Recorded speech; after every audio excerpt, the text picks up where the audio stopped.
మహాభారతం 12వ భాగంలోకి వెళ్తున్నాము. భీముని కథ తెలుసుకుందాం. పాండురాజు కుమారులైన పాండవులు ధృతరాష్ట్రుడి నూరుగురు కుమారుడు హస్తినాపురంలో బాల్య చేష్టలతో పెరుగుతున్నారు. వీరందరిలో భీముడు చాలా బలవంతునిగా తయారయ్యాడు. దుర్యోధనుని మిగిలిన కౌరవులను ఆటపాటల్లో హాస్యానికి వారి జుట్టును పట్టుకొని భీముడు ఈడ్చడం, తలలను ఢీకొనడం, నీటిలో దిగి ఆడుకున్నప్పుడు వారిని ముంచడం, చెట్టెక్కినప్పుడు ఆ వృక్షాన్ని కాలితో తన్ని కింద పడేయడం వంటివి చేస్తుండేవాడు. భూమిని హాస్య చర్యల కారణంగా ధృతరాష్ట్రుడి కుమారులు ఎప్పుడూ ఏదో ఒక దెబ్బతో బాధపడుతూ ఉండేవారు. ఈ కారణాల వల్ల ధృతరాష్ట్ర కుమారులకు వారి పట్ల బాల్య దశ నుంచే భీముడిపై క్రోధము, అసూయ ఉండేది. ఈ విధంగా పెరుగుతున్న రాజపుత్రులకు రాజోచితమైన విలువిద్య, అస్త్రశస్త్ర విద్య, ఇంకా ఇతర విద్యలను కృపాచార్యుడు వారికి నేర్పుతూ ఉండేవాడు. భీముడి పట్ల దుర్యోధనుడికి ఉన్న అసూయ దేశం వల్ల అతడి మనసు సంకుచితమై భీముణ్ణి పెట్టరాని కష్టాలు పెడుతున్నాడు. దుర్యోధనుడు చాలా ఆందోళన చెందుతున్నాడు. తన తండ్రి అంధుడు అవడం వలన రాజ్యాన్ని పాండురాజు పరిపాలిస్తున్నాడు. పాండురాజు మరణించినందున న్యాయానుసారం ప్రస్తుతం యువరాజుగా ఉన్న యుధిష్ఠిరుడు కొద్ది కాలంలో రాజు అవుతాడు. తన తండ్రి ధృతరాష్ట్రుడు అంధుడైనందున నిస్సహాయుడు కనుక యుధిష్ఠిరుడు రాజు కాకుండా మున్ముందు భీముడిని చంపే ఉపాయాన్ని దుర్యోధనుడు ఆలోచించసాగాడు. భీముడు చనిపోతే మిగతా వారి ప్రతిభ సన్నగిల్లుతుంది. భీముణ్ణి గంగా నదిలో తోయడానికి, అర్జునుని యుధిష్ఠిరుని ఖైదు చేయడానికి, ఆపై రాజ్యం చేజిక్కించుకొని పాలించడానికి దుర్యోధనుడు తమ్ముళ్లను ఏర్పాటు చేసుకున్నాడు. దుర్యోధనుడు తన తమ్ముళ్లతోనూ పాండవులతోనూ కలిసి గంగా నదిలో ఈదడానికి వెళ్ళారు. ఈత వల్ల ఇతర ఆటల వల్ల అందరూ అలసిపోవడంతో వారు తమ గుడారాల్లో నిద్రించారు. ఆటల్లో భీముడు బాగా అలసిపోవడంతోనూ అతడు తిన్న ఆహారం విషమిశ్రమమై ఉండడంతోనూ తాపం భరించలేక నది ఒడ్డునే పడుకున్నాడు. దుర్యోధనుడు తదితరులు నిద్రిస్తున్న భీముణ్ణి నారతడపలతో తీగలతో బాగా బంధించి గంగా నదిలో పడేశారు. ఇదివరకే నదిలో అడుగున భీముణ్ణి పడవేసిన స్థలములో సూదిమొనలు గల ఆయుధాలను అమర్చారు.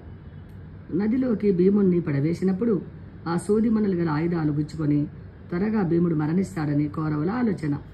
కానీ అదృష్టవశాత్తు భీముణ్ణి పడవేసిన చోట నదిలో సూదిమున తేలిన ఆయుధాలు లేవు. నదిలోని నీటి విషసర్పాలు భీముణ్ణి కరిచిన అంతకుముందు తను తిన్న ఆహారంలో విషము, పాముల విషము ఒకదానికొకటి విరుగుడుగా మారి భీముడికి ఎలాంటి హాని కలగలేదు. కొద్ది సోపటిలోనే గంగా భీముణ్ణి ఒడ్డుకు తోసింది. అయితే తాము చేసిన ఏర్పాట్ల వల్ల, అంటే బంధించి గంగా నదిలో తోయడం, విషసర్పాలు కరవడం, సూదిమునల ఇనుప ఆయుధాలు గుచ్చుకోవడం వల్ల భీముడు చనిపోయి ఉంటాడని భావిస్తూ ఆనందంగా అందరితోనూ కౌరవులు ఇళ్లకు వెళ్ళారు. భీముడు అందరితో పాటు రాకపోవడం గురించి యుధిష్ఠిరుడు దుర్యోధనుని అడిగాడు. దానికి దుర్యోధనుడు భీముడు అందరికంటే ముందే పట్టణానికి బయలుదేరి వెళ్ళాడని చెప్పాడు. యుధిష్ఠిరుడు అది నిజమే అనుకున్నాడు.